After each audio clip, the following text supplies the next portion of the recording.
Welcome to Audacious Freedom, the podcast. This is episode number 16. I'm calling it Inspiration from Elizabeth Lesser's Cassandra Speaks. When women are the storytellers, the human story changes. Part 1 of the book opens with a quote from author, lecturer, and activist Dr. Sally Roesch Wagner, who was also awarded one of the first doctorates in this country for work in women's studies. Dr. Wagner's quote is this: "History isn't what happened, it's who tells the story." What? Mind blown already. I realize immediately that this is a very pivotal and perhaps controversial episode for Audacious Freedom, the podcast, and for my reputation. I have to get up and pace around and cry to help find the words that have been bubbling up, brewing inside of me since I was an adolescent whose sole goal in life was to be free and to throw cocktail parties when she grew up. I'm not joking.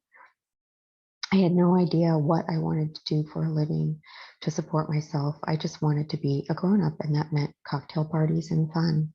The adults I looked up to, neighbors, family friends, and those I saw on TV and in the movies, seemed to be in control of their lives and free to do whatever they wanted. The best part to me seemed to be when they opened up their homes for parties. My own family even did that once a year, a big keg party for all the July birthdays in our family.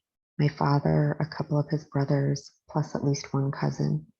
It was just like how all the holidays were celebrated at my grandparents' house, where it was all about food and drinks and people just having fun without a care in the world, as it would seem to me. I didn't know about any marital or financial problems or worries or what happened behind closed doors of the adults around me, even my own parents. During all the parties, the adults made life look so easy and fun, and there was so much to look forward to: the next holiday, the next summer barbecue, or Sunday football game in the fall or winter, where even my own very hardworking entrepreneur parents used to slow down for 3 hours, inviting over a couple of my father's high school friends, and we'd eat snacks, and my father would get little pony beers. I'm doing quotes for my sister and me. I'm not sure that that's what they were really called. We called them pony beers. I don't know, do they still make them? They were literally small cans of beer, maybe a quarter or a third of the size of a regular can of beer. And that was our Sunday football treat while my dad shot the shit with his friends over PBRs. And even my mom would yell at our football team on TV. She always seemed to yell either "go, go, go" or "no, no, no." I'm not sure my mom could explain what the plays were, but she knew when our team was winning or losing. Anyway, all the holiday parties and relaxed sort of off-duty moments where adults weren't working or doing yard work or laundry or food shopping or washing cars, all of those off-duty moments were how I wanted to live my life as an adult. My goal was to play and have fun with as few responsibilities as possible. Not because I didn't want to work, I just wanted to be in control of how much joy I could have in my life instead of suffering. I wanted to be in control of how much fun I could have in my life instead of boredom. I didn't mind some quiet time in my life, like reading in my room as a kid. I could read in my room forever, getting lost in the characters and their lives. When I became an adolescent, I looked more and more outside of my bedroom, my books, myself, and my parents and sister on a regular basis to escape boredom, the mundane, the routine day-to-day activities and weekly responsibilities, doing homework and chores around the house. That was boring and lonely. Going to school, middle school and high school especially, was fun because I got to be around my friends and it seemed I was always making new ones. Even though the actual classes and lessons were mostly boring, I was bored along with my peers. I wasn't alone. And we had time together walking to and from classes, at lunch, and on the school bus together. And when I got older and my friends were driving, we had time in their cars, driving around and smoking cigarettes. The simple act of smoking a cigarette made me feel free and independent and a little reckless and like an adult who didn't have a care in the world. This was the 80s, and while the Surgeon General had long before issued his warning on the labels of all packs of cigarettes, we as consumers were getting mixed messages because we still saw ads for cigarettes in magazines and newspapers and even on TV commercials. We saw characters in movies smoking cigarettes, and many of my own family, both here in the States and in Spain, smoked, some even heavily and until their deaths. Some still smoke today, if only socially or less often anyway. So the cigarette ads for women that I remember while growing up were for Virginia Slims, and their slogan was, "You've come a long way, baby." I wasn't sure what that meant exactly, but I figured it was something about if men could smoke cigarettes, so could women. I don't know, if men could vote, so could women. Just for kicks, I looked up one of those old Virginia Slims ads and about fell out of my fucking chair. It was from 1968, and I ask you to imagine a full page ad with the image of a beautiful woman dressed as Wonder Woman. Not Linda Carter, who portrayed her in the Wonder Woman television series, but the familiar face of a powerful and gorgeous woman I'm sure we'd seen in makeup or hair product ads around the same time. At the bottom of the page is the slogan, "You've come a long way, baby." And at the top of the page, in the largest font of the ad, it reads, "We make Virginia Slims especially for women because they are biologically superior to men." Well, fuck yeah, I think, and read on to find out what they know and have to say about that, which is, and brace yourselves. That's right, superior, the ad goes on to say. Women are more resistant to starvation, fatigue, exposure, shock, and illness than men are. Women have 2 X chromosomes in their sex cells, while men only have 1 X chromosome and 1 Y chromosome, which some experts consider to be the inferior chromosome. Women are also less inclined than men to congenital baldness, albinism of the eyes, improperly developed sweat glands, color blindness of the red-green type, day blindness, defective hair follicles, defective iris, defective tooth enamel, double eyelashes, skin cysts, short-sightedness, night blindness, nomadism, retinal detachment, and white occipital locks of hair. Finally, the ad ends with, "In view of these and other facts, the makers of Virginia Slims feel it highly inappropriate that women continue to use the fat, stubby cigarettes designed for mere men." Oh my God. I was simply thinking that women are biologically superior to men because we make, deliver, and feed babies with our bodies. And during pregnancy and childbirth, we often withstand some discomfort at the least and pain at the most. And I've had many a conversation with women over the years that if men had to, quote unquote, endure pregnancy and childbirth instead of women, that there just might be easier access to birth control and perhaps even abortions around the world. The general sentiment is that men are big babies when it comes to discomfort and pain, and that women are stronger mentally and physically, at least when it would come to pregnancy and childbirth. Yeah, I get it that men are often physically larger and therefore stronger than women, but not all men for sure. And I know far more women than men who exercise regularly, eat well, and who are physically fit. Many men I know and have known don't exercise regularly, don't eat well, and are out of shape. Many women I know could literally run physical circles around or up and down more stairs than these men. And the funniest thing to me about these men is their cluelessness and lack of self-awareness, or, even What I can only imagine is their lack of mirrors in their homes to see their beer or scotch bellies, especially as they compare to the women right next to them, their wives, their girlfriends, their Tinder dates, the women they are flirting with at the bar. And by the way, their wives and girlfriends will say something to me privately that they wish their husbands or boyfriends were in better shape. So the women notice. Don't get me wrong, I've seen it occasionally the other way around too, when you see a man who is ripped and the woman next to him is out of shape. And maybe in her confidence in herself and in her relationship, she doesn't care what we might think. And he is with her because he cares more about what's inside of her than what's outside. I get all that. I do.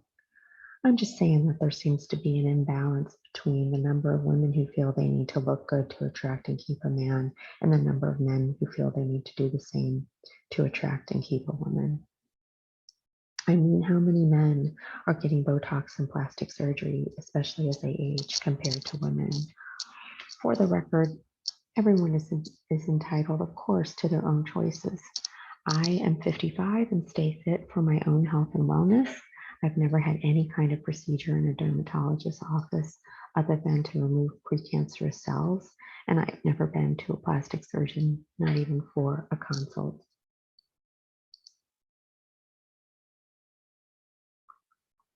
Yes, I do see the wrinkles on my face and neck, and I do see the cellulite on my thighs. I'm just not going to do anything about them for myself or to attract anyone else. Also, for the record, I have been self-partnered for almost 6 years now, and I have no interest in changing my relationship status to be in a relationship with a man or with a woman or anyone otherwise in the LGBTQ plus community. So, what has happened to women in the decades since those Virginia Slims ads, which capitalized on the women's liberation movement? The Philip Morris ad campaign of the 60s and 70s for its Virginia Slims brand specifically and unabashedly targeted women. Every one of their ads put a beautiful woman front and center, equating smoking Virginia Slims with being independent, stylish, confident, and liberated. The women's liberation movement is defined as a collective struggle for equality that was most active during the late 1960s, the 1970s, and the 1980s. It sought to free women from oppression and male supremacy. The movement refers to a series of political campaigns for reforms on issues such as reproductive rights, domestic violence, maternity leave, equal pay, women's suffrage, sexual harassment, and sexual violence. Okay, so since then and very recently, we've had the Me Too movement, a social movement against sexual abuse and sexual harassment, where people publicize allegations of sex crimes. The phrase Me Too was initially used in this context on social media in 2006 by the amazing sexual harassment survivor and activist Tarana Burke. In October 2017, the movement began to spread virally as a hashtag on social media following the exposure of the widespread sexual abuse allegations against Harvey Weinstein. American actress Alyssa Milano had posted on Twitter, if all the women who have been sexually harassed or assaulted wrote Me Too as a status, we might give people a sense of the magnitude of the problem. A number of high-profile posts and responses from celebrities, Gwyneth Paltrow, Ashley Judd, Jennifer Lawrence, and Uma Thurman, among others, soon followed. Widespread media coverage and discussion of sexual harassment, particularly in Hollywood, led to high-profile terminations from positions held. I'm personally relieved for this movement. I'm in another podcast episode, and when I'm ready, I'll share what this means for me. And now I want to say that I feel the collective relief for all the women and some men who have bravely come forward with their stories of pain and suffering, of having previously told what happened to them and for not having been believed, for having not previously told their stories because they were afraid they wouldn't be believed, or worse, that they would be blamed, that it would have been their fault for having had too much to drink, for having worn an outfit that quote unquote asked for it, as if a woman intentionally drinks to excess and at the least loses her inhibitions and good judgment and ability to consent, or at worst completely passes out or goes unconscious and thinks, well, I did this to myself, so any man can take advantage of me in this state. And besides, also, I wore this fashionable outfit, which I've seen in magazines or in movies, and it makes me a target. And also, all men are animals and can't possibly control themselves and prevent themselves from violating a woman, regardless of her inability to provide consent or even to be able to open her goddamn eyes. No, women don't think that. And by the way, many men don't think that way. And I personally know many men who don't think that way and who, in fact, are wonderful men, fathers, sons, husbands, brothers, and friends of mine who advocate for women and girls, but many men aren't and haven't been advocates for women. In fact, they've told many of the oldest stories in the Bibles, in Greek mythology, ancient poetry, Western theology, and even in writings from the Mishnah. Let me now share some examples that Elizabeth Lesser highlights in Cassandra Speaks, the book that led me to record this podcast to begin with. She writes, here's a mini refresher of our prevailing origin story of Adam and Eve. In the beginning, life was great in the Garden of Eden, until God noticed that Adam needed a helpmate, and so he made Eve, the first woman. Then Eve got curious, listened to a snake, seduced Adam into disobeying God, and everything after that went downhill. The fall. That's the foundation, the one that sets all the others up. The first story to paint womankind as second in creation and first to sin. That tagline, Lesser goes on to write, brands our culture, it's in our DNA, it informs our daily lives, it lives in our bodies. To give you a taste of the legacy passed down to us from Adam and Eve, here are 3 quotes from writings I explore in greater detail in part 1. Before I share the 3 quotes, my listeners, I want to tell you I'm still having a reaction to, reeling from even, that womankind was painted forever in time as second in creation and first to sin. Jesus, didn't Adam have any free will? Wait, was it really so bad that they, both Adam and Eve, disobeyed God? Well, the author takes us there later. In the meantime, I'll tell you now the 3 quotes she wanted her readers to know. The first one is from Tertullian, an early Christian writer, often called the founder of Western theology. In pain shall you bring forth children, woman, and you shall turn your husband, and he shall rule over you. And do you not know that you are Eve? God's sentence hangs still over all your sex, and his punishment weighs down upon you. You are the devil's gateway. You are she who first violated the forbidden tree and broke the law of God. Because of you, even the Son of God had to die. Oh my God, there's more. Here we go. Second quote. From Ecclesiasticus, an early biblical book of morals. A gift from the Lord is a silent wife, and nothing is so precious as her self-discipline. Charm upon charm is a wife with a sense of shame, and nothing is more valuable than her bound-up mouth. Seriously? And the third one. And this one from the Mishnah, a sacred Jewish compendium of laws. To the woman God gave 9 curses, the burden of the blood of menstruation, and the blood of virginity, the burden of pregnancy, the burden of childbirth, the burden of bringing up the children. Her head is covered as one in mourning. She pierces her ear like a permanent slave. She is not to be believed as a witness. Now, I'm going to pause there for a second, listeners, and I only counted 8, so what's our nice 9th burden, being able to count better than men? Anyway, I can't possibly agree with Lesser more when she writes in a much more calm and eloquent way than I ever could.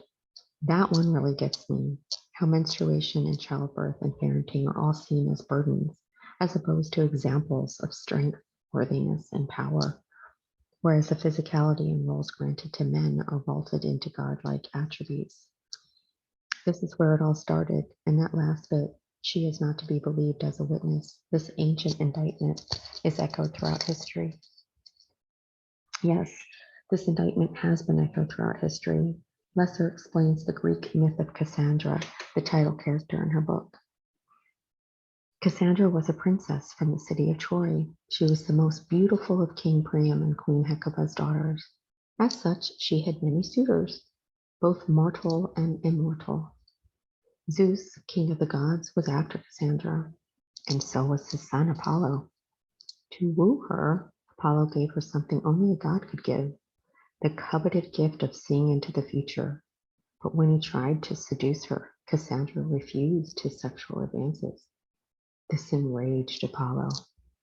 Instead of just taking the gift of prophecy away, he grabbed her, spat in her mouth, and put a curse on her. You will remain clairvoyant, Cassandra, he said. But now no one will listen to you. No one will believe your predictions. So no matter what she foresaw, from the sacking of Troy to the death of her brothers, to the multiple tragedies that would befall her people, no one believed Cassandra. She was eventually driven mad by knowing the truth and being doubted when she spoke it. Her final indignity came at the end of the Trojan War, as her city lay in ruins, just as she had prophesied. She was abducted and raped by a Greek warrior. Holy shit, people, what a horrible story.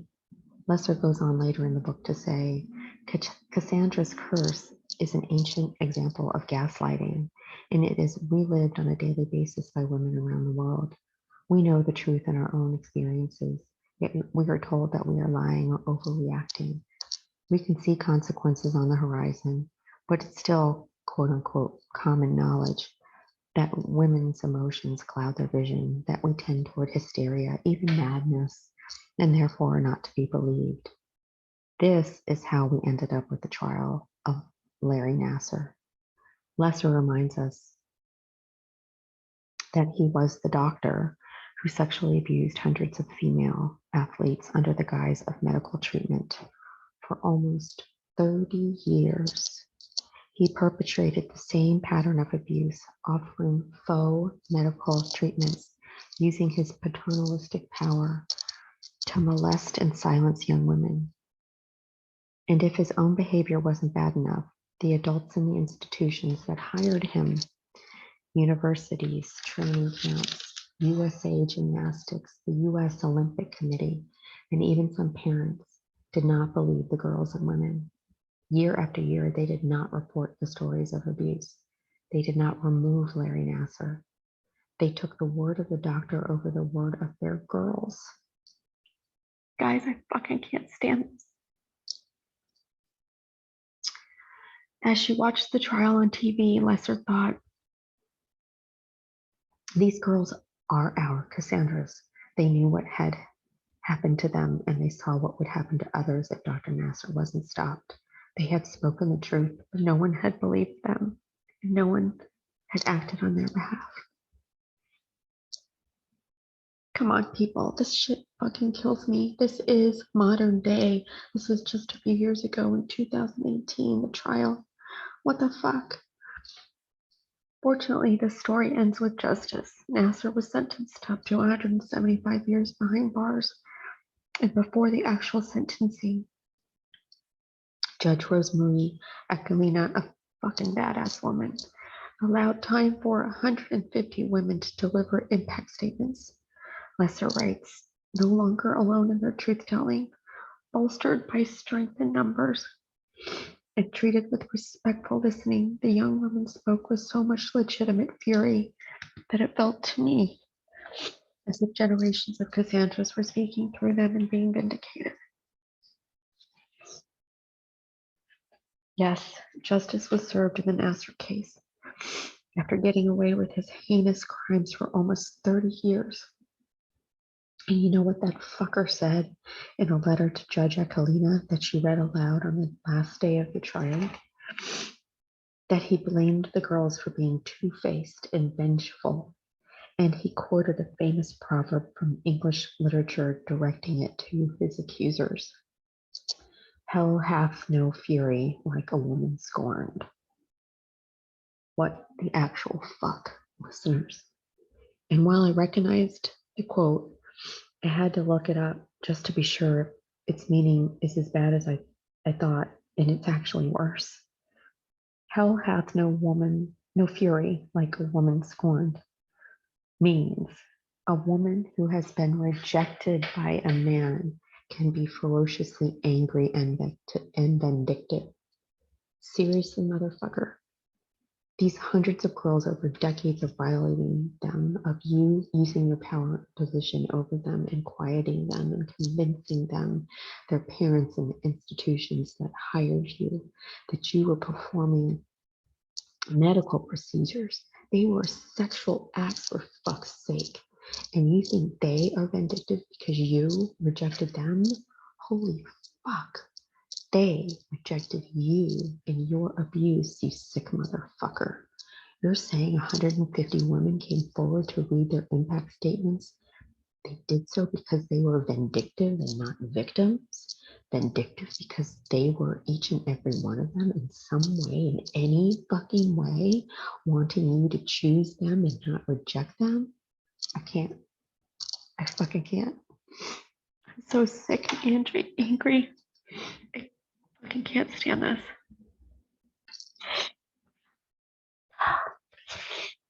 Turn this back to Lesser's book. She writes, in the classic book, The Power of Myth, the venerated scholar Joseph Campbell and the journalist Bill Moyers have an extended conversation about origin stories from many traditions. In one chapter, Moyers asks Campbell, does the idea of woman as sinner appear in other mythologies? Campbell answers, no, I don't know of it elsewhere. The closest thing to it would be perhaps Pandora with Pandora's box, but that's not sin, that's just trouble. The idea in the biblical tradition of the fall is that nature, as we know it, is corrupt. Sex in itself is corrupt, and the female as the epitome of sex is a corrupter. Why was the knowledge of good and evil forbidden to Adam and Eve? Without that knowledge, we'd all be a bunch of babies still in Eden, without any participation in life.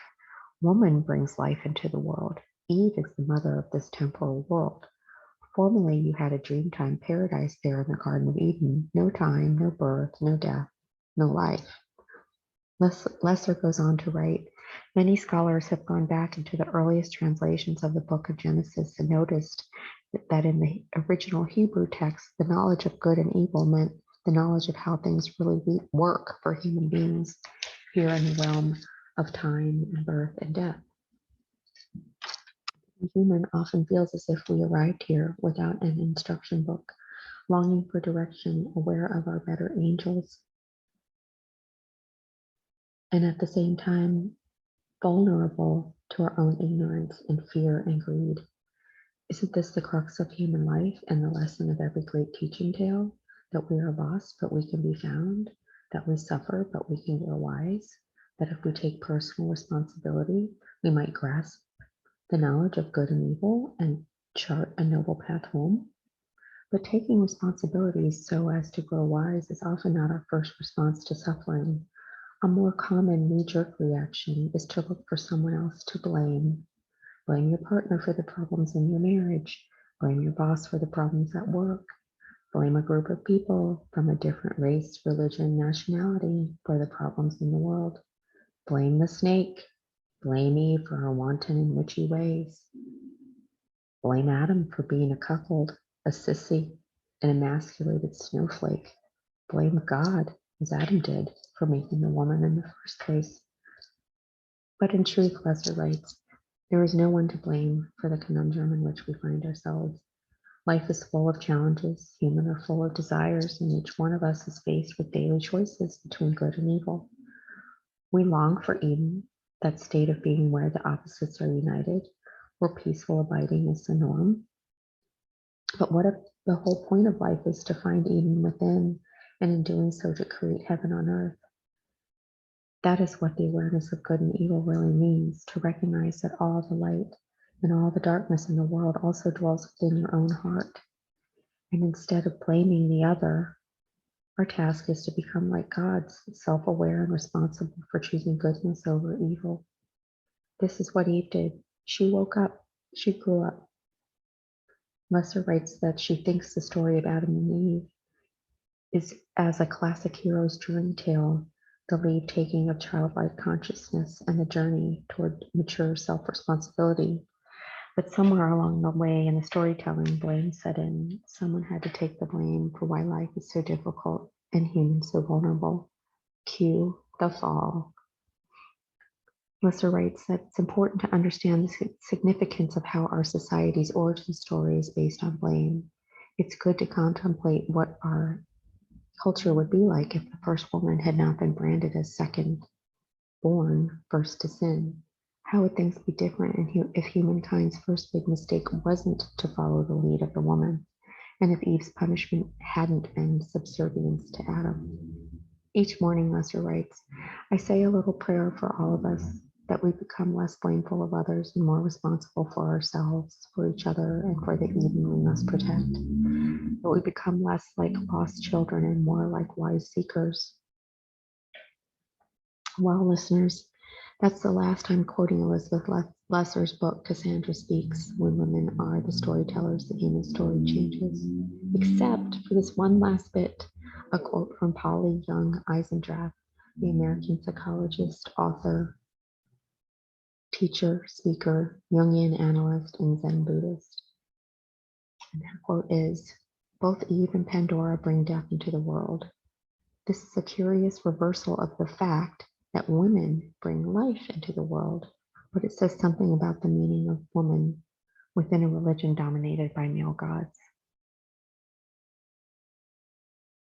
What if, listeners, what if the Harvey Weinsteins and Larry Nassar's abusers of the world had grown up with stories told about women by women, that women are to be worshipped for their strength, worthiness, and power because they bring children into the world and raise them, that women are to be respected as equals, or even that women are biologically superior to men, as those old Virginia Slims ads told us. What if the story they were raised with was that Adam was a pussy and Eve wore the pants in the family? What if the first women who were abused by Weinstein and Nassar told their stories and they were believed, and these two fuckers immediately lost their jobs and reputations and no more women were abused? What if I didn't read Elizabeth Lesser's book and had been inspired, very emotionally inspired, to record this podcast? I guess I won't ever know. I do expect that many men and even some women won't buy that history isn't what happened, it's who told the story. Many won't believe that there is another way to tell the story of Adam and Eve. Many will cling to the branding of women as second born, first to sin, because that's what we've always been told, so that's what we believe. Well, I don't believe it, and I'm so grateful for Elizabeth Lesser and her research and for this book. I've always felt it so strongly in my core that women and girls are not less than men and boys, and yet I've spent so much of my life, mostly only my professional life, deferring to the men in the room. I don't like knowing that about myself or admitting it to you listeners. I did not defer to my husband when I had one of those many years ago, though. I can remember being told by some people that I wore the pants in that family, and they tried to make me feel bad about it, but I didn't feel bad about it. And I didn't stop wearing the pants either. Over the years after my divorce, I was engaged 2 more times, and I tried to be a little gentler with the pants wearing, but I couldn't hold myself back for long before I told them, the men, each of those 2 fiancés, to get the fuck out of my house. I just couldn't step backward or step back and make room for them to feel important. I don't know. I guess in the new version of our origin story, I was Eve and they were Adam. This has been Audacious Freedom, the podcast. I'm Dee Dee Mendez, your host. Thanks for listening, and I can't wait for next time.